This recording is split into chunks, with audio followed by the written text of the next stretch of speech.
come in Arc Warden, yeah. I mean, even though I've seen the hero lose a lot. Zeus.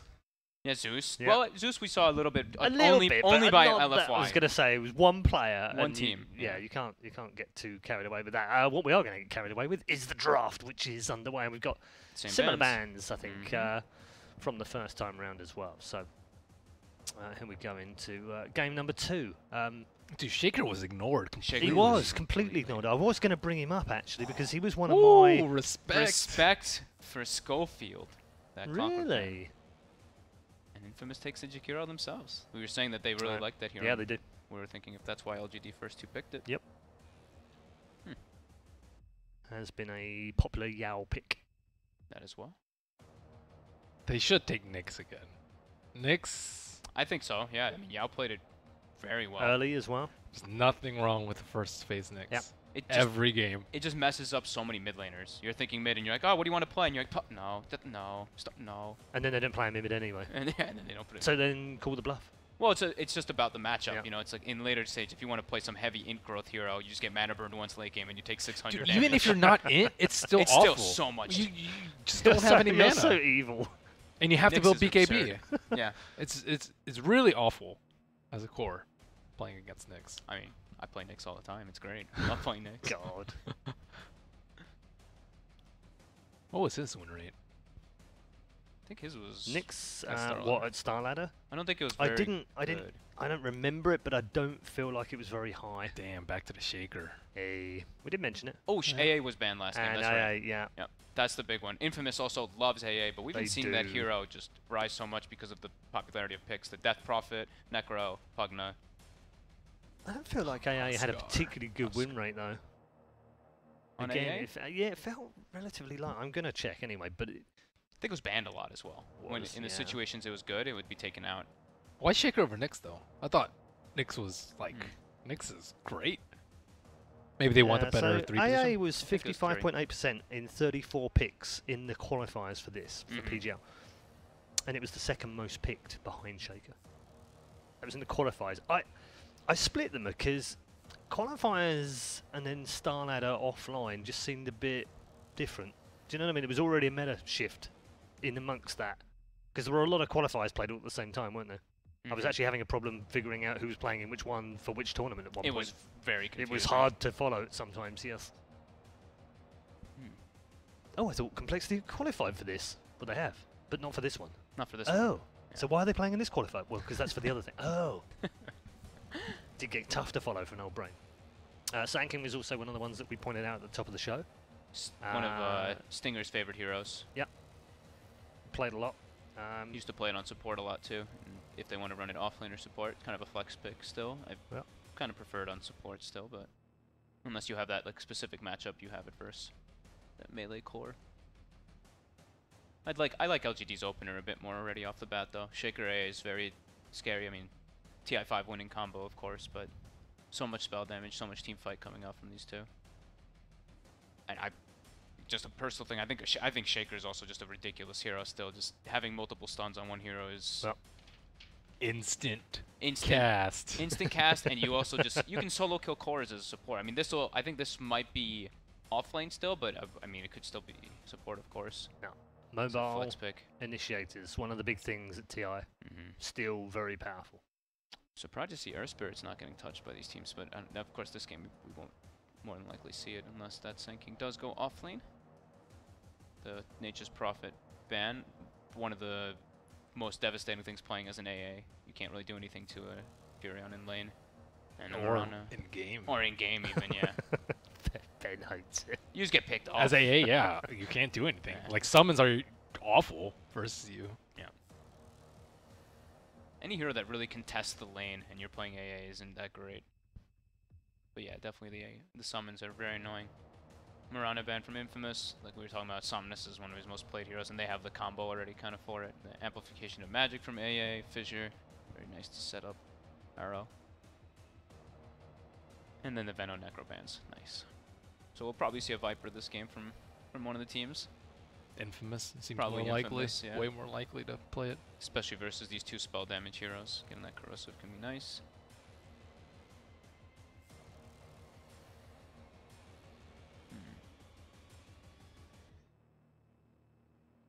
so crazy how like the variety that we see coming out from these teams though, because there's at one point I was watching LGD and like with these Chinese teams it was just like Void Lich every game, but they always tend to draft more towards that team fight. Do they go for Monkey King? First heavy magic. Yeah, it's not great, but I've seen them try it so many times. I've seen them pair it with Shaker sometimes too. So they do go, okay, the Void Yep. with the AA. It's one of the more classic combos. Yeah, third most played on this patch for Ame as well. Mm-hmm. Very comfortable. Oh, I really like Ame's Void. It's a different playstyle for him though, because normally he plays way heavier farmers. Yeah. But that's why there's maybe. Mid heroes that combo with Void. I mean, there's always Invoker, but that hero has definitely been seeing a lot less play. Yeah, I'm not a big fan. His laning phase is really tough. You have to wait till very far in the lane in the game. Other than, as Toby would point out, smurfing Invokers who drop down 3000 MMR. They're the only ones that I really get annoyed about. Other than that one, it would be like the Death Prophet. That's the more concrete hero for sure for LGD. Could still see Lash. Just throw out the Somnus Lash. He played a TI and no one expected it. It is a tower hero too. I think the Death Prophet or Lash are the most likely, but Death Prophet, yeah. His DP's the most played as well under this current patch for him, so that would make more sense. Infamous, what they're gonna probably take something like a Puck here again anyway, even though they have Sanking. Any chance of Brood Cheese? I don't think either of these teams actually touched the Brood. That's exactly what I was looking for before. I'm like, where's the Brood Mother? You need a disgusting player. Yeah, definitely not LGD. Yeah, I don't think LGD would do it. Yeah, they take the Puck. That was kind of expected that time. Yeah, there's no real Brood player on either team, is there? I think you need a Brood player. I think you need a Brood player. Doing this patch. Yeah. Isn't that what Kuro was saying as well? I don't know if it was in some interview. He's like, you need to, I think in order to like really be super successful now, you need those disgusting players that just play these like enjoy playing things like Brood. Yeah. They just Huskar, Brood. Yeah. Those are the two. They've got Miracle, they've got Matu, they've got the diversity for that one for them specifically. So, still think Death Prophet looks the best unless they want to save it and then they can pick up. But maybe they want to hide it where the Shaker's going still too. It's pretty obvious though, isn't it? I think they could end up getting it banned if they loot to 5. Yeah, I think the Death Prophet looks the most ideal here. They played some Dragon Knight, but it's not as good with the Void. Ember could be okay too. I think the Root's pretty good. The Root's and Puck. And Puck, yeah, that's true. It's okay with Void. I would say way better than most melee cores, but not particularly great. We did see them pick it last game. It's nice with AA too. Yeah. It's a possibility. It's decent. But you don't know the mid matchup yet. I guess they didn't really care last time. Yeah, they didn't. Oh yeah, that's right. You were talking about the Shadow Fiend we earlier. talked about that in the first game, but he's one of the few players that seems to have stuck with SF in this particular patch. Not been a particularly successful hero, that has to be said, in any of the 706's patches, but nevertheless, he is a legendary player on the hero, so... When they picked it a lot, it was with the Wisp again, though. Yeah. That's the thing. And it helps with AA, though, right? You can have the Chung touch at least at the start to make sure you get souls, and your the Vortex is quite nice with raises in mid-game, but... I'm just happy that we're going to see a maybe SF. I think it's also... I think what they're thinking is it's a BKB core at one point, and right now Infamous has only showed triple magic damage, so they want to have that BKB hero that can not really care so much versus that. It's not as much as the laning phase in comparison. Beastmaster. Bit of vision. Unusual. Very unusual. They have played it recently, though. Attack speed, not super great here. The vision is like, it's okay. I wouldn't say it's great. Like, Face's Void is going to get a Manta at some point and not really care too much about Beastmaster. Where do they play that Beastmaster, though? It's got to be offlane, right? We usually see it offlane, yeah. Who's playing offlane in this team anymore? Stinger? Stinger, yeah. But he hasn't played Beast. Pepita has, though. Pepita has. But they switch I know, so that's what I'm saying. Maybe. Yeah, I guess. Maybe they go offlane Beastmaster Pepita, and then Stinger goes where? It's like, well, what are they doing now? Offlane Beast mid-puck. Yeah, I think 4 and 5 Sanking Jakiro seems likely. But Pepita also plays the puck, and it's his most played. So I don't know. This is odd. yeah, It is weird. It Stinger- is an anti-BKB at least. I guess It is, it's yeah. useful versus Shadow I think Fiend, that's what the thing that they're looking for, and I think that But it's they're not beyond the realms of possibility that Axel plays Beastmaster, is it? It's just he hasn't played it under this patch. That's all. Excel Yeah. on support. Yeah. Oh, That's 5? that's fine. Yeah. That sounds grim. That's I know, right? But that's really going back, like, I don't know, last year. Last year we were Yeah. seeing a lot of the 4. Yep. That's when Jungle was good, and Jungle's atrocious now. Yep. Yeah. So I don't know. I don't know. Sven. So I guess they wanted to have some type of booster for the Sven as well as a BKB piercing disable. Okay. Well, we know Kataro will pick up the Sven, no Mhm. doubt. I think it's puck mid, yeah, beast off Yeah, lane, and yeah. just And the then Sanky and straightforward. Jakiro Yep. go supports. Oh. Snap. What? So Wow. Void off lane? Wow. Whoa. Okay. And Kotaro Hayama's okay. They're gonna swap heroes on Infamous for sure, because Kotaro's playing Jakiro. Yeah. And See, Excel's they're- playing they're- Sven. Yeah, and Pepita is going to go for the puck. They're gonna switch things around, but whoa. And then Stinger goes Beast off. Yeah. Arc okay. Warden. Are they gonna go double pipe versus the magic damage on Arc Warden? Split push. Just like Split last push, game, dude. yeah. Hold high ground. Same thing. That's that one hero that's impossible to push high ground against. Yeah. All right. Okay. Time to head over to our commentary team for game number 2. We've got our own Winter Wyvern. He's in the commentary box with Lyrical. Thank you very much, Paul. And my goodness, Winter, we see some Arc Warden. People are switching up their heroes that they're playing. It's still Kotaro Hayama on the Jakiro, but you really said that you like the draft coming out from Infamous. Talk to me about it, man. Yep, I like it a lot. I don't like the Void offlane so much. Not too much of a big fan of it. It's pretty similar to like the Game 1 draft where Infamous had this kind of like good lane set up into a very snowbally lineup. If they kind of don't make too many mistakes like the last game, I can see them actually winning this game. Because pretty much a lot of the team fight is going to be on the Void, and you have your offlane Void, so it's going to be much slower. The rest of the heroes are really greedy. Like SF and Arc Warden, they farm a lot. They require a lot before they are going to be able to start helping the team. So it's going to be extremely crucial that they stack. I think Earthshaker's going to have to stack a lot for the Shadow Fiend to help him get his items quickly.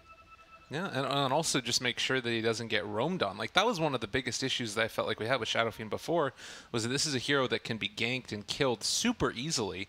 Yep. Is this a lineup where that's going to happen for Infamous? How worried are you for the Shadow Fiend? Sanking's pretty decent, I'd say, and Sanking plus Puck mid. So I think pretty much any Sanking roam with a stun into an orb, very high potential to killing the SF.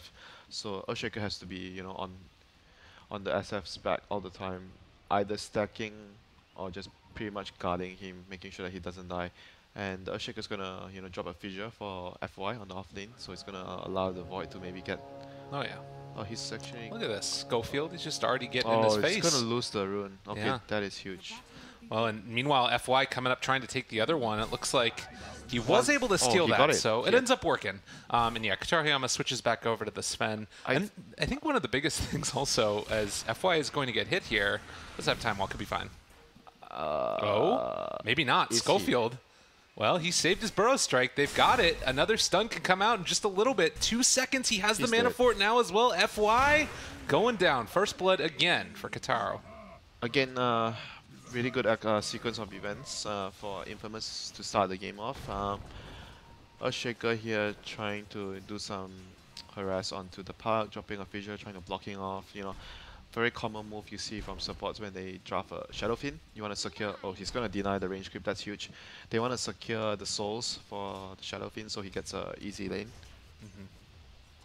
Doing a good job of that one. Bottom lane, Stinger in trouble as it looks like a little bit of a flux, a little bit of a right click. This should be the Beastmaster going down. He does have a TP, but they have vision all over him. He's just trying to waste time. Oh, good juke. Is he really going to be able to do this? Oh, they able to get away.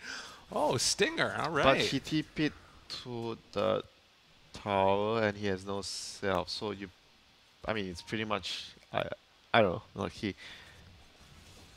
can't really get anything here because he's too low. I'm not sure. He killed out a self, so he has to wait for the self to come. But either way, right now looking at the lanes, Puck is out CSing the Shadow Fiend, so that's looking good for Infamous, and they got a first blood on the Void earlier. Looks like this ward was dropped down on top of each other. We'll see if either of those ends up getting taken away. Sven has been left alone against FY, and this could be a little bit tough for the Sven potentially. Yep. If Sven is alone, actually with the first, I think he got the first blood. So the first blood bonus goal, it should be okay. Once he gets more points in with the Great Cleave, it's gonna be very annoying for Void to actually lane against the Sven. So 2-minute rune gonna be top. It's gonna be an arcane rune. On the other hand, Infamous secures 3 runes. 3 bounty runes, excuse me. So Schofield stealing the one from the Radiant here, and he's gonna get. They got. Oh my goodness! They got 4 bounty runes here. All right, GG. That's great. That's the way you want to start it for this roaming support with boots already. He's halfway to Arcanes right now at 2.5 minutes on the Sand King. Good stuff right there from the Sand King Schofield. So like we mentioned, his roam is gonna be really important to like kill the SF. And so far has the Earthshaker pull any stacks for the Shadow Fiend, which is also important. Not yet. Oh, manning up in mid lane a little bit. Pepita trading hits with Maybe. They also are bringing in the Jakiro, though, so has Maybe gone a bit too far. The Burrow Strike is through. They have the Dual Breath as well. Doesn't want to get hit by a couple rays, is able to bring him down nonetheless. Easy peasy for Infamous in the mid. Yep, good rotation there by Excel on Jakiro coming in when it matters. So Earthshaker wasn't able to really do much. I think even if he got the fissure off, Shadow Fiend still probably dead there. So not choosing to expand his mana on the fissure. Maybe a fissure with a raise could have been a kill there. In mid lane, it's possible. Yeah, see right here, Beastmaster as well, just farming away in the jungle. He's doesn't want to end up getting brought out because of the danger of that bottom lane. Yep. If you don't get help against Arc Warden as an offlaner, lane's pretty hard unless you're like some Prophet or Brood. Those are the heroes that can actually stand toe to toe against Arc Warden. But if you're alone, Arc Warden's Flux actually owns majority of the offlaner. Schofield needs to be a little careful here. He's taking 2 of those purges, dying and they're going to have a third one. The Fissure comes out. Burrow Strike trying to get away. He is going to go down. Well, was it worth it? Oh my god, he was like 850, right? Yeah. He was like 1 creep away from the Arcane Boots. It's so sad. So times bad for this Sand King. But for me, Rune gonna be top in this rune. So right now, lane status, Shadow Fiend on even ahead right now, 4 CS ahead of the Park. That's really good for LGD. Actually Void has so much CS, right? Yeah, I mean, he's been left completely alone against this Sven. Yeah, I guess because the Jakiro went mid just now for the kill on the SF, so Void was left alone. Yeah, you're right. So Void has been able to get a lot, and they're choosing to help up the Beastmaster, like I said. Solo off lane against Arc Warden, not going to do too well. Yeah. And FY just still continuing to pound away at him, but as you can see down bottom. Can they get him? They're looking, they're trying. QQQ taking a lot, but they aren't quite within range. He's got those boots though, and they end up being able to find it in the end. Excel trying to slow him down as well. The body blocks are coming out. The dual breath connects. He's dead. And that is going to be a kill. So no chance to keep that AA alive. FY. Yep. Well, they find a stun. They want to get the kill. He's actually off on the other side. Kataro trying to get out of there. He doesn't have a TP. He doesn't have anything, really. And I think FY will eventually be able to run him down unless he can maybe get a juke into the creeps there. It looks like he doesn't even want to try and go for the denies for the moment, trying to juke away again, but will be bashed to death. It's the danger of leaving your Sven alone. So all the lanes are looking good for LGD right now. Shadow Fiend is starting to dominate his matchup right now with the souls and with the levels. Void is, doing okay right now after that kill on Sven. Actually, great. Not even okay. After giving, even though he gave up like a first bird earlier, but everything is looking great for him. Arc Warden's getting pressured a little by the opposing team, but all in all, 2 lanes going well at least. Oh. And Beastmaster has been relegated to the jungle, as we saw. He's still a little ways away from getting his level 6 also. But maybe when that happens, they can make some type of rotation. Unfortunately, FY is here. He has a Chronosphere as well. There aren't really any other heroes in the area. But FY is just making the Sven nervous, and if he gets a couple more timely bashes, there could be a chance for a kill there. Yep, definitely. He even has opted to put more priority in the time lock, so that's going to give him better opportunity of killing the Sven. Stinger, bottom lane with the Sand King as well. They're just battling for farm. Yeah, the rotation comes in though. Fissure is out.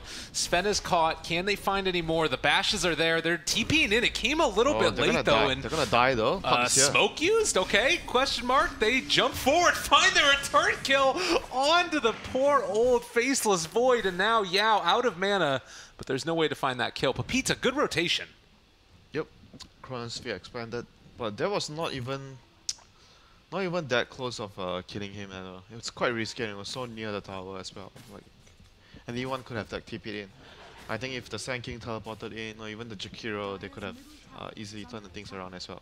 But at the end of the day, Papito was the man to save his carry. But here comes the Earthshaker and the Void again. Oh, run away, jump, trying to get out of there. He does have not enough. Movement speed should be enough. FY thought about chasing it. Yeah, unless he had a bash there. Otherwise, yeah. No way he gets the kill. So things are looking, still looking good right now for LGD, despite the Chronosphere being expanded and not getting a kill. All their lanes are still farming. The Void's farming well. Arc Warden's okay. SF is the one leading the CS chart right now. Well, I guess the other sort of wrinkle that we can throw into this is the Sand King has gained a lot more than any of the other supports on the Radiant team, and we can see that he's, about a quarter of the way towards that Blink Dagger after the Arcane Boots. Oh, Fissure. And Fissure comes through. He has the Burrow Strike, trying to turn it. Pepita's there as well. Coil drop down, silence to follow. The right clicks are there, and maybe gonna get brought down again, so they make it work. Baited, I guess. Schofield was, I mean, I don't know if he intentionally wanted the SF to try and kill him or not, but either way it worked out for them. And bottom lane Stinger. Yeah, he's Lux, super gone. Cold Feet, Chilling Touch, yeah, dead off lane. There's no way to make that not work. It's quite hard to deal with. FY, again bashes. Katariyama dares them to come forward. Yao's gonna find a little bit of damage, but, well, Katara does a hell of a lot more. The right clicks to follow, needs one more and is gonna get it. Now FY trying to man up as well against the Sven. Brought down to about half HP, God's Strength wearing off, now decides to run away. Those are all the random pickups that happen in the first game. Like all those mini small mistakes that give up kills happening again here for LGD. But big picture wise, farm wise, SF, all the 3 cores are still farming relatively well right now. But the thing if you talk about the supports, why Infamous are getting more on the supports is because they have a core that can actually roam and pressure, which is the part he made. Like so far he made like 2 rotations that helped his team. So in the meantime, the supports were able to Chronosphere, second Chronosphere of the game onto the Sven once more. They run into it though. Kataro's still staying alive. They turn, they fight, they find the kill onto that Faceless Void. They are going to lose their Sven here. But can they lose any more? Schofield still chasing Ame. Burrow Strike is there. They have the Epicenter to follow. Nowhere left to go. They end up losing the Faceless Void and the Arc Warden for the Sven. And to be honest, Sven has stacks to go back to. The Roar down bottom. Yep. They found themselves the Ancient Apparition. Can they actually get this kill though? Doesn't look like it. Cold Feet a bit too hard. The Observer Ward placed on the high ground, scouted the Arc Warden's movements there. So Infamous were able to react accordingly to that. Papita. Phase shifts, dodges away. He does not get the rune, unfortunately, since it spawned down bottom. And Papita going to try and get out of there. Looks like he is going to get the phase shift and the jaunt away. No TP for 4 seconds as it's coming out of his backpack, but they're not chasing. He's out. Yep, so... Oh, that stacks are being taken right now as well. Oh my god. Okay, so Sven is going to get his Mass of Madness off that. Yeah, that's a lot of gold. Meanwhile, AA is level 6, so this is big here for LGD. Arc Warden, despite dying at top, but his movement actually allowed... FY? Alright, he's okay, but... What happened? He like jumped in after the Jakiro. It was on Clampate is the call from Excel. Wonderful. Yep, so pretty much the Arc Warden's movement there allowed QQQ to get his level 6. Chronosphere, 44 seconds. Maybe they can get a kill cleaner this time with the Ice Blast. So it's going to be a lot easier, risk-free if they get a Chrono into Ice Blast and maybe a Fissure follow-up. Yeah, he's saying still 30 seconds till that Chrono is up, and Pepita, in the meantime, dealing a decent chunk of damage to that mid-tier 1 tower as well. And maybe in the area, double raises the wave. They should smoke to the top, I think, now. They should, yeah. They're gonna go level 6. They're gonna just walk to the Void's lane, drop the Chrono, Ice Blast, and Shadowfiend maybe in the meantime. Oh, he's actually gonna go top as well, instead of holding mid. Well, Burrow there, just keeping the Faceless Void back, and that allows the Sven to get the full assortment out. They're trying to get into range. The stun doesn't connect. They do have that Chronosphere. It drops, but it also caught the Earthshaker, and maybe he's going to be controlled as well, but I do believe that this is going to be the Sven dead, unless he can somehow manage his way out, but it doesn't look like it's going to happen. They find the kill. Bottom lane as well. Arc Warden's in trouble. Uh-oh. Mirror movements by both teams. Jumps forward. He went for the ulti, but still going to be stunned. The jaunt away. Pepita still taking a lot of damage from that flux, but will eventually be able to get out and lives through the whole assortment of damage as the tower is going to be taken. Yep, exact same movements by both teams right there. Both the offlaners having their ultimates up and their teams smoke to the offlaners to kill the carry. Both towers down. So even movement there by like both teams getting the same amount of resource out of the map. Earthshaker has his level 6 right now from that exchange. SF, what did he actually go for? Did he go for Dragonlance or Muscle Man? Oh, well, he has a Muscle Man, that's it. Yeah. So, Off the way. I kind of expected a Dragonlance, so he actually fights well. The mask will actually help him farm better. So more greedy build. Still a good item in the current meta. Like most carries just get Muscle Madness because it's just such a good item. Right. And Schofield here just able to hold on to the tower this time as well. I mean, is he close to Dagger? Yeah, he's getting there. I mean, still 1,000 gold away. Ooh, so the drum. Oh, needs to burrow strike to the other side. He's able to get away just barely. Oh, Schofield, that was so close. Oh man. In the meantime, Ancient Apparition dies elsewhere on the map, but mid lane while they're taking the tower. Old Stinger running away, drops the roar, connects onto the Earthshaker. Kataro's there, they find the turnaround stun, and LGD again just bleeding away these kills that it really feels they don't need to. Mid lane, the tower's going to get denied again, but I mean, it feels like it's coming up infamous. Yeah, they're making a lot of these kind of like small errors. The Earthshaker, he should be like behind his course. He was like too far up in a very dangerous position, so easy pickings there for Infamous. So can they actually get something out of this? Probably not. No medallion on Beastmaster, so not having that easy option of getting an early rush. Cell will get caught by the cold feet. Pepita's still sort of chasing. The DD is down though, and Chronosphere is up. FY, can he play his way out of it? Looks like they're not going to decide to go for the kill onto the puck. Thought he might have gone for the chrono there. Roshan is like pretty possible for the Radiant side right now with the Shadowfiend, Master of Madness, if they can actually get a good fight. Right. And head into Roshan. Void is actually going to... Oh, this is a very traditional Void build. He's going Vlad's, a very old build. Sort of like a team build, you know, helps your team. Like most of the current players go for Mom. Pepita, this is going to be an initiation, but they did see that smoke move forward, so getting a little bit caught out there. The Macro Pyre to try and kill the creep wave off. We'll be able to do it, but this should be a tower dropping, I assume. Macro Pyre, nice path down as well. Chrono is down though. I think maybe Infamous can actually try to defend here. 18 seconds before Puck's alive. Bringing the Beastmaster as well in. FY. Ooh, scary stuff. They get the roar. Can they find more? Ice is coming out as well. Stinger going to drop from that one. The stun, it ends up connecting, and well, that's going to be enough to take him down, at least one. Now, can they get Ame as well? It doesn't quite look like it. Ulti coming out from the Shadowfiend as he walks up high ground. Kataro in a hell of a lot of trouble. Ends up being brought down as well. The Fissure is able to separate, and now Epicenter, can they kill off? Maybe. He ended up canceling it. Oh no, Schofield, he's had such a good game and ends up being punished there. Oh, that would have been such a big moment. Okay. Okay, Winter. Oh, I saw your body cringe there for a second. So mistakes were made. I think they got 1 for 1, right? They got the Void. and they traded the Shadow Fiend for it. Well, they defended their tower, so at the very least, objective is not taken by LGD. That's, I guess, the bigger picture of all things considered. Earthshaker is farming towards his dagger. Puck with Invis and DD.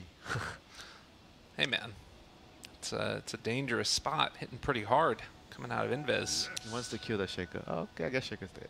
Yeah, Shaker. Bang bang, coil. He missed! Well, he baited out the Echo Slam, so. Oh, well, at least he didn't die. That's Yeah. He's thanking his lucky stars. Like, that should have been a dead Shaker there. He's feeling a little sheepish maybe, but yeah, like you said, something to be thankful for. So this game decided to go back for 2 points in the Liquid Fire after the dual breath, so he can start to pressure this tower more effectively. With no Echo Slam, they don't really need to be worried about all that much on Infamous. So free tower there for Infamous after failing to get the Earthshaker pick off. So what's the Beastmaster going? I think they should have a medallion on the Beastmaster or a Solar. They're gonna need it to get a Roshan because they have a much more snowbally lineup. They have so far taken all the tier 1 towers, so Roshan is gonna be next on the list for Infamous. Yeah. Oh, Yao is gonna die again. Yeah, Burrow's out. They have the Macro Pyre to follow, and more than enough damage there. Yeah, it's sort of old Stinger maybe going to be playing that complexity style, drums into like Solar Crest. He already has the Blightstone down. Mu actually went for his build was Helm. Oh right, Helm medallion. Then he got what's the next item? I remember Helm medallion. He has 4 stuff and drums. Yeah, those were the 4 items Mu went. Very strong. I'm a fan of that build. It makes you very good in team fights. Very good at taking Roshan. Very tanky as well. Bottom lane. Epicenter is available. This time Sand King will be able to queue it up beforehand. Also gets level 12 now, so 2 points in it. Sandstorm the Rude. Let's go. Not gonna find the opening. Sven has his dagger, so that's gonna mean that Sven is in a very good fighting shape right now. Dagger, Echo, and Master of Madness. Those are the 3 items that you want to take one fight with those 3 items, then your subsequent fight with a BKB. That's the Sven timing right there. Earthshaker gonna have his dagger soon. Yeah, that could be another one of those big turning points, and they're giving him a lot of time in the lanes just to farm that up. And I guess the thing to think about as this game continues is they still have an Arc Warden, even though Infamous are clearly having a really good time of it. This is a lineup that's built to defend high ground. Yep. But they're gonna have, okay, Chronosphere. Yeah, Ice Blast down as well. Skullfield is here though. Can they keep him alive? Answer is maybe, possibly no. Okay, not happening. Echo, or rather Epicenter is out. FY dropping fairly low, but it's not gonna be enough to get the kill because of that time walk away. And now Skullfield is just gonna end up down. I don't exactly know what was going on in this game, but I guess it's working at least for LGD off of that one. I think if you actually channeled Epi and then blinked in, yeah, maybe it would have actually gotten the kill on the Void, because they needed to chain it with this Puck silence, because Puck actually got his silence off before he actually died. I think that would have been enough, not sure, but so that sequence of events mean that Chronosphere expanded, Sand King ulti expanded, and it's 2 kills for LGD. They'll be happy to take it. Well, I'll have to wait and see. It is that Blink Dagger that Beastmaster decides to go for. He has Solar Crest queued up next. Okay, but based upon that in the BKB, what does that tell you about the way Infamous want to play this game?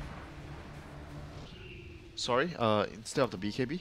Well, no, they're getting a BKB next on the Sven as well. What does this sort of tell you about the way the Infamous want to play the game?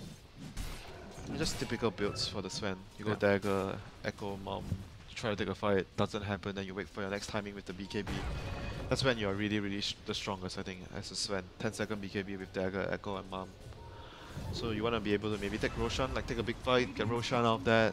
So that's when the Solar or Medallion comes in from the Beastmaster. He's going to get it next, like you mentioned. But still, that's going to be both teams' biggest priority now. Both teams have already taken down all the tier 1s, and Roshan is going to be the next focal point. LGD has already set up Roche wards around their side, so we'll see whether Infamous chooses to have theirs. They have like 3 lane wards, one in the mid, top, and bottom. Oh, look at this though. Also, we have this movement out. Infamous is underneath a ward right here with a lot of heroes, and they did see them just walk into the Roche pit. Oh, they're gonna see the ward there.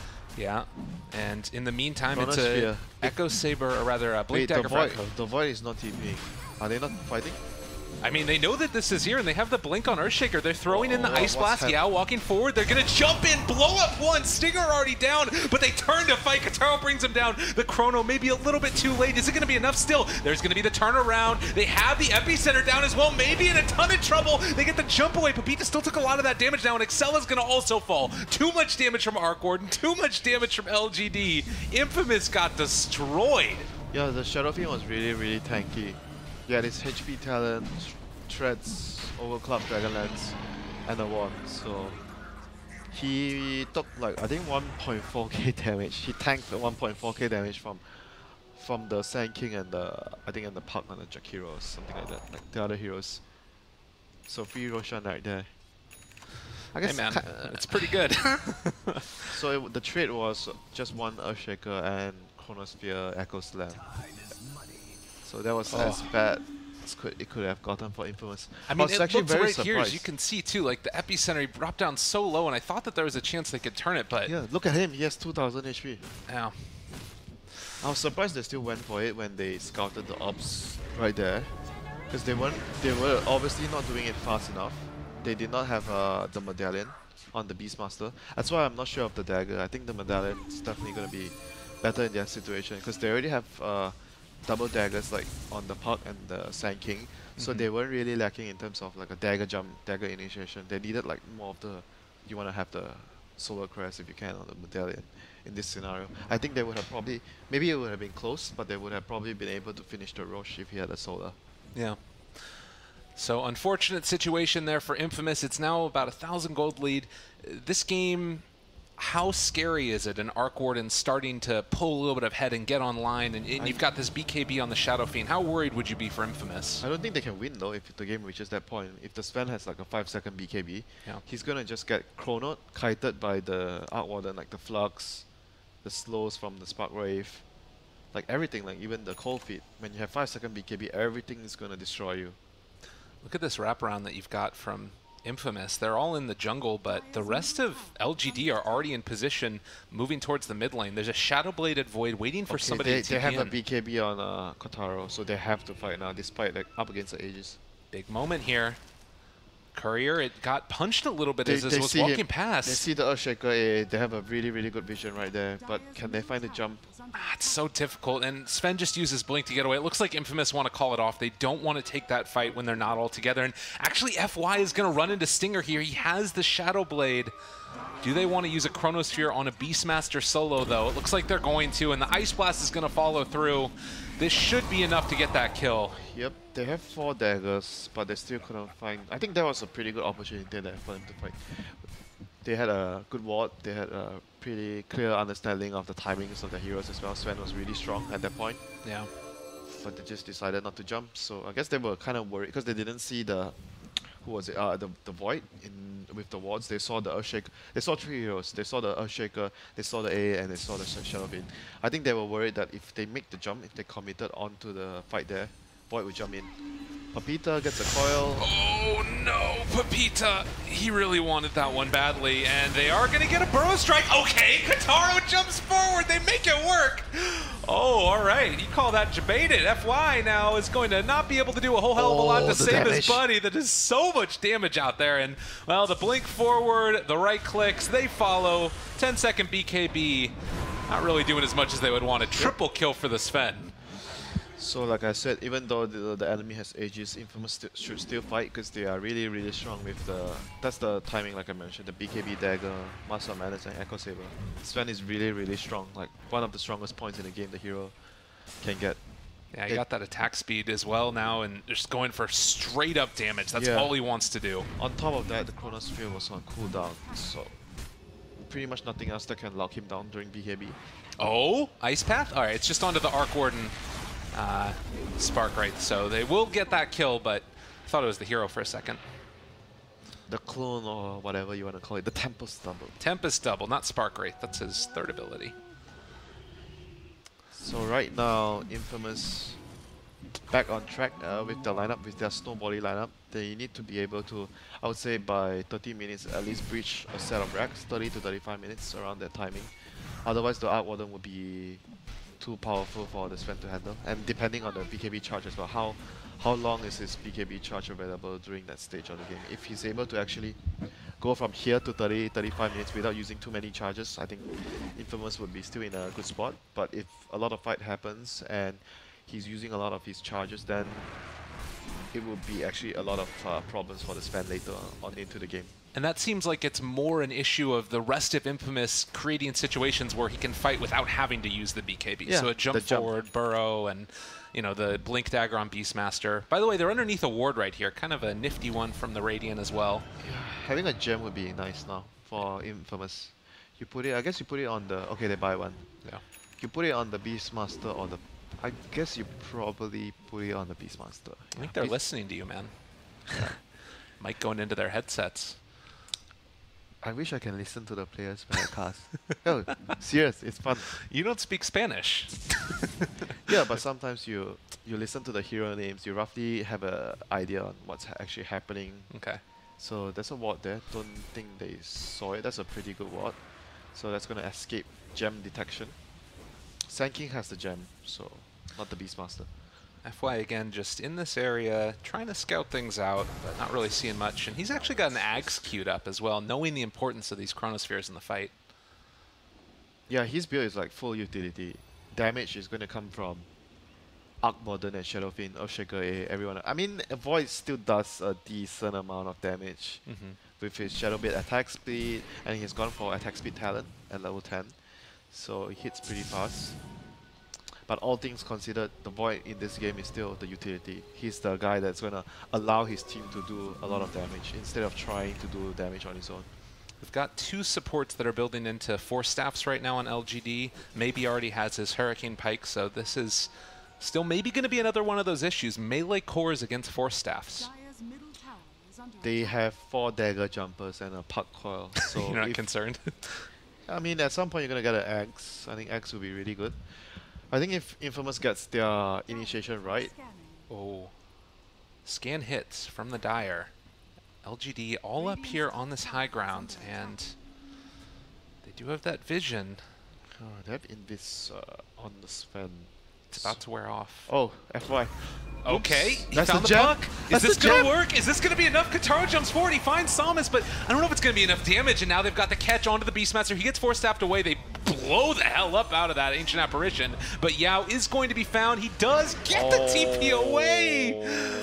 Oh, 1 for 1, but BKB's expended. No, bro. Gem gone.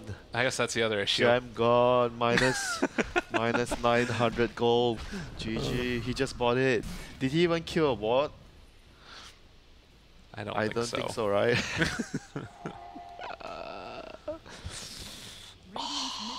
You sound so upset. I can't even believe it. I'm a support player. If I just bought a gem and I lose it. You know, I get even more frustrated because I'm the one carrying it. Because the Sand King, I don't know if the Sand King got the gem or someone else got the gem, but that's very frustrating. Yeah. And the continuation of the split push, Ame knows very well how to. Did the Sven do pop this. his BKB? He did top his BKB. That's another charge and they only got a support. That is not good. The Shadowfiend also popped his BKB. Is yeah, that as but important as the Sven's? Sven's? It's not as important as the Sven's because right now if you're looking at the situation, LGD is going into the late game with double damage like physical cost, Arc Warden and Shadowfiend, and you could even put a case that Void does some amount of physical damage. And whereas if you look at Infamous, who is going to do right click damage? Who else apart from the Sven? I mean, the Beastmaster? Yeah, sure, right? He's got that talent. Yeah, the talent, right? 120 damage, I mean, easy. Yeah, pretty much like the puck does a decent amount with the talent, 50 damage, but overall she's gonna be, or he's gonna be like more just magic burst, you know. He's gonna kill out the Aghanim's next. That's gonna be really good against all the BKBs. So I think maybe they're gonna have to try to farm and get to that stage, and because that Aghanim's on the puck is gonna allow the Sven to dish out his damage so that he doesn't waste his BKB charge. And the next Roshan is gonna be up soon. Well, maybe understanding right now that Infamous need to make something happen. They push in and are going to take down that tier 2 tower, while likewise LGD moving in position to take the other one. They throw down the bubble. Magnetic field, what an ability. Actually, is that one hit? Oh my yes, goodness. What? Yes, look, if you click on the circle, you actually... Ame's, oh no, it was just his symbol. It's his twin, the evil twin, you know, the one that you can sacrifice all the time. Look at this smoke gank as well. LGD moving down to the south, and they're trying to catch them on the retreat, see if they can pull them apart. Who gets the bigger jump? Who gets the more important jump here? That's the question. Oh, they have the jump forward puck, staying alive for a moment. FY's there as well. They get the coil onto the burrow strike as well, but FY, he's not able to get the chronosphere on anybody. He drops down. He somehow manages to only catch one there. The puck, Echo Slam. It's not nearly enough. QQ trying to run away. Samus in trouble as well. He's brought down to about half HP. Schofield from the low ground isn't going to be able to do it. But they've lost the Sven, they've lost the Beastmaster, Jakiro gone as well. Ame just hits too damn hard. FI looked like it was going to be a disaster for LGD when the chrono was like, oh, okay, it was just on one hero. But then I checked, okay, Sven has no ultimate on. His Scott Strength was on cooldown, so that's a big source of damage. Oh no, Infamous. Oh, you never expect the Blink Dagger on the Arc Ward, and now Schofield's going to get caught. Getting increased damage inside the magnetic field. Infamous, no buybacks on 3 heroes, and LGD push so freaking hard. I think this is Rex. Maybe even two sets of Rex, maybe? Because it's 44 seconds. Their heroes kill buildings very quickly. Oh my god. I think this is... Okay, the instant Hex. Hex. Alright, that was pretty, again, sick. LGD, they're just destroying them right now. I think it's GG. Yeah. 2 sets of Rex. Going for melee, the other. They're going for what? They're diving tier 4s. There's just no respect given right now, and everything taken. Puck buyback. They have buyback on Beastmaster as well. Sven's going to be back up in 13 seconds, and he has everything available to him. The data list there, but they need a team fight and a half to make this work. So much damage. The Vlad's on top of everything, giving them even more damage. 2 sets. Okay, maybe not the full set, but still 2 melee Rex taken.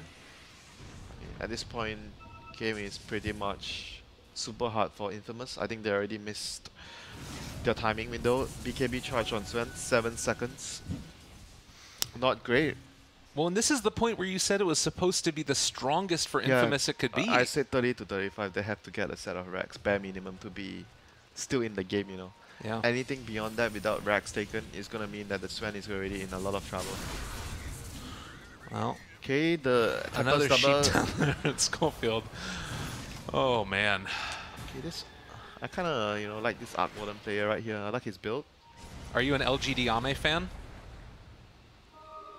During TI, he actually converted me to his fan. Yeah. So I didn't know he could play Arc Warden. Another Chronosphere. Oh, that one only caught 1, but it might be enough. Blink forward, stun. The burn around, actually. They still blow up the Earthshaker. Daedalus is done for the Shadow Fiend. Now can they check and catch him out? He is slightly slowed. BKB pop for him as well. The damage to turn it back around onto the Sven. He never stood a chance.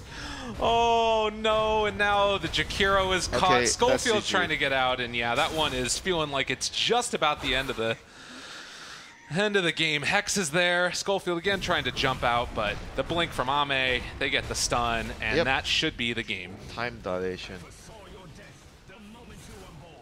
So LGD right there, despite I would say that initiation was roughly similar with the previous initiation. Quite bad from the Void, but because of their lineup, the composition and the lead that they have, just whatever, shrugs it off and just one-man chrono, no problem, lyrical, Yeah, it happens, man. Well, good game is called as LGD, silencing the critics of China Dota. There were some questions after we saw the... I still have questions, You still have questions. These two teams are not looking good at all. Right. So by far right now in the group, out of all the teams, I think these two teams are probably going to be the 2 weakest teams here. Wow. Still have a lot to see, but they are not looking good. LGD even winning, but they have a stand-in, okay, so... What's the biggest issue that you saw there with LGD in the series? Both games they draft very greedily. They pick a very weak lanes and easily exploitable by a much better team. Okay. Looking at the opening as well, first pick was Jakiro by Infamous, and LGD responded with a Earthshaker A, a classic Chinese opening. and could have easily been exploited by a Furion pick right there. And LGD banned it. They knew it. They banned it right away in the second phase, because maybe Infamous doesn't play it. So I think against a better team, they are not going to be able to get away with it. So I'm not so sure about, even though they won 2-0, but they are not looking good at all. Well, I mean, it certainly gives you a little bit of self-confidence coming into this and winning a series. You talk about things that they could change. It feels like it's at least somewhat easily identifiable the way that they could change things around. Like you talk about the draft. The draft is whatever. Maybe don't look at the draft first. Focus on the play. We are going to make sure that we are not giving that many kills away. Like they gave so many kills, like random kills, you know. Some guy gets out of position, they were taking a tower, someone gets too far forward, or in the laning phase, someone makes, like FY made so many mistakes in the first game, gave away many kills as the Wyvern. So I think disregarding the draft, it's whatever. They're gonna draft this way. It's a Chinese team, you know. Right, yeah, but of course. Try to polish up in terms of the lane and how they push. Try not to give up kills. Yeah. Well, I'm excited to see what ends up happening going forward. Certainly a lot to work on, but a decent start to the game and a decent start to the tournament for LGD. We're going to head back over to an ad break and send it over to the panel to see if they have the same thoughts that you do, the worry for LGD going forward. Man, you went in on them. But see you guys in a few for our next series.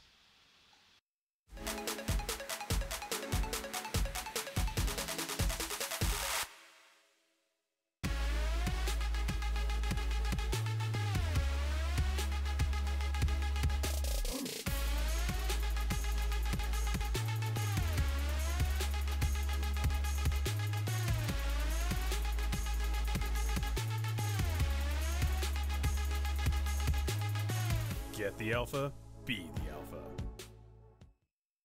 Indeed, get the alpha, be the alpha. Welcome back to the panel. A 2-0 victory in the end for LGD. They got there in the end. They weren't a newbie. They didn't do a newbie at StarLadder. They have actually won their opening match of this particular tournament as the invited team. They were expected to do so. Let's find out what our panel members made of that victory, though. Fog, I don't want to be too harsh on Infamous, but that wasn't what we wanted from them, was it? It was okay. It was, just, yeah, I mean, that's the problem, isn't it? It was yeah. The whole game just was sloppy. Yeah. That's really what it came down to. Like, I think just like Winter said, there was kills happening all over the map. People like echo slamming on targets that were like, you know, phased pucks and stuff. They were ghost targets. Yeah, it was a bit sloppy, but I did like that at least they had a good advantage again in the laning phase. It seems like that's a bit of their strength. But yeah, some mistakes, and that's exactly what happens when you're playing versus a better team. They capitalize on small mistakes. Yeah, they do. In particular, the Roche pit. Yeah, I mean, Ben brought up that. We'll have a look at it in the highlights in a moment. The Roche fight really annoyed you, didn't it? Definitely. Did it tilt you, Ben? It was the same as in game number 1 and game number 2. It's like they try and take objective, they get rolled, and then they just seem to lose the game after that. There's no coming back after one big mistake like that. And that was a big fight to take. They have a lot of good ways to deal with the Roche pit too, is the thing. It's not like the Roche lineup's terrible on LGD. But Sven was very, very fat. He was doing very well. Schofield had a lot of good plays on the Sand King. He did have that one canceled Epicenter. He canceled Epi, and that was actually huge, right next to the Ancients. Like that would have killed maybe, slowed down the BKB timing quite a lot. Sloppy is definitely the correct term, I would say. Very apt for this sort of game. I think everyone... I want to give Ame credit, to be honest, though. I think everybody else played a bit sloppy except for him. I thought he was played pretty well on that Arc Warden when we were all like, wow, Arc Warden, okay. Yeah. This is the cancel zone. Oh my goodness. Shift key stuck, maybe? Okay, this is the Roche fight. So they even have a sentry on the bottom side, but they have a hog. But they don't have a sentry on the top side, so I bet the AoE blast. That was just, I said it to Ben, there's like TI5 moment right there. They get comboed. They also picked the Sven into the Void. I didn't really want to go too much into the drafts here this time around because the play was kind of all over the place, but it is a tough matchup later on. Once the BKB starts whittling down as well, you are very susceptible to the heroes of LGD. And yeah, I just really like their opener. I mean, the Shaker AA in comparison to the GQ Sand King just feels way stronger. Yep. And I think that LGD know that Infamous are terrible at breaking high ground and taking objectives, and that's why they picked the Arc Warden last. They're like, well, if they can't take our T3s, they can't win the game. So let's just pick heroes that are really good at defending high ground. Doesn't matter if we lose the lanes or not. On the other hand, they were decent laners in that first game, so it wasn't like they didn't know how to do it. Objective-based Dota is exactly what Infamous did in game 1, up to the point where they went high ground. Yep. Well, that's the thing. Breaking T3s, taking Roche, these are one of the most important things. Like, taking objectives is important, like T1 and T2s, but when we're talking about, like, objective taking, it's really breaking high ground. Yeah, I mean, if you can't break high ground and you have a net worth advantage, you don't really have a net worth advantage, technically. It's like the other team can always come back in that style. This was a great fight for them, though. First BKB usage from Maybe, and that was with Aegis as well. Infamous gets a perfect catch, but that was LGD overstepping their bounds. Like, this isn't where their team wants team wants to fight. They need to stall the game longer, let the Arc Warden do what he does, and this was only a single pickup, but they got the gem off this. That was Yes. a really big fight for them, and no one else dies, which is amazing. I don't know how Yao doesn't die here, but 1 for 1, you take the gem, and then you have a Shadow Blade Faces Void running around, no gem available to you, and Infamous, they're not really great at playing passively. So that's one of their downfalls. Imagine if they're like super far behind, they're just gonna keep taking a risk. And it's an easy blueprint, I would say, for other teams to read in LGD. I would say this game went much smoother for them than game number 1. You think maybe when that's where having a good coach helps them? I mean, Or maybe just having a coach. I think all the players know that they just need to survive until 20 against Infamous. I think that's like their whole game plan going into game number 2. And it's like, okay, just survive until 20 minutes, just like kind of break even. If we're at a slight loss, that's good, that's okay. And then after that, they know they have the game in the bag. Yeah, so if the pace of the game like slows down, it's just so far in favor of LGD because they just use the map much better in general. Even though they did have some people dying in some bizarre situations, I guess you could say. Ame was the rock. I think that's fair. Yeah. You're less harsh than Winter was. Yeah, That has to be said. I think Ame was still the rock. I love the Blink Dagger build this game for those like insta hex. I think we saw it on the puck a couple of times once he got it, but yeah, he was like the best on the we'll take a look at the scoreboard in a moment and just give you the scores across the board. But standout players for you over the 2 games? Schofield, I think, played really well in game number 1. Schofield had a very good early game, didn't he? I mean, just absolutely incredible first game. In terms of the second game, you mentioned Ame probably stood out as the player, as the MVP of the tournament of this particular match. Did he do enough in the first game? He was a Terror Blade. I guess he kind of did his job. He just had to farm, get like 3 slotted, and just stand on the high ground and use Metamorphosis. Just had to be a TB. Yeah, click Sunder on, not click Sunder on Lincolns. He did it once. He did Sunder 1 Lincolns, but other than that, I thought his play was pretty nice. All right, let's take a look at the scoreboard and show you exactly how it worked out in game number 2. LGD coming out on top in this one, of course, and a 2-0 victory for them.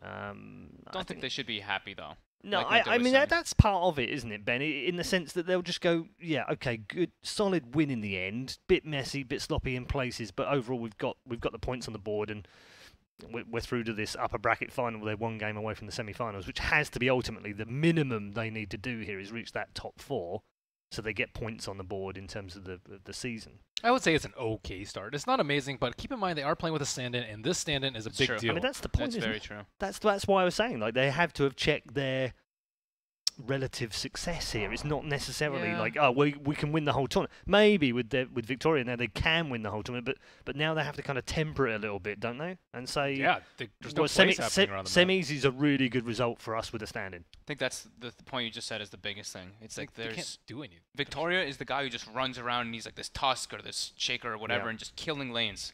Not seeing this happening on LGD's squad. And you wouldn't expect it to right now. Yeah, definitely. Right, but it's a weak playstyle to have if your only option is waiting for things to happen and waiting for late game. But is that not good enough in this group to get out and get to the semis? Hopefully not. I would hope not. Maybe. Maybe. If you can win like that, it just means your group's really weak. All right. Yep. Okay, well, we're going to find out very shortly because we'll move on to our second game. But let's check in with the MVP of this particular game. It is Ame who has taken the MVP. Every time I hear MVP, I think of Immortals. Dear. Yeah, because that's their old team. Yeah. It's this whole... We're going to come on to this in a little minute because they're next up, but it is a bit weird. Anyway, he is the MVP. 9 kills in that last game, and as you rightly pointed out, didn't really do anything wrong in a game that the other 9 players probably did do something a little bit wrong. He maybe like a couple Tempest doubles that he fed away with maybe, but that's so simple. Yeah, that's so like minimal. And his item build was different. You know, we've seen a lot of the Shadow Blade into Orchid. This time he went Blink Hex after the Mjolnir, which I thought was pretty clever, just a change up of the hero. Destroyed them. Yeah, it really owned them. Yeah. All right, thanks, gents. We're going to head to a break right now. When we come back, our second series of the day will be upon us. It's a really good one, this one as well. I'm really looking forward to it. It's the new Immortals, the other Immortals, not that Immortals that used to be Immortals. It's the new ones versus a team who've also got some new lineup changes as well. And they've been playing very well recently. Secret versus Immortals is coming next.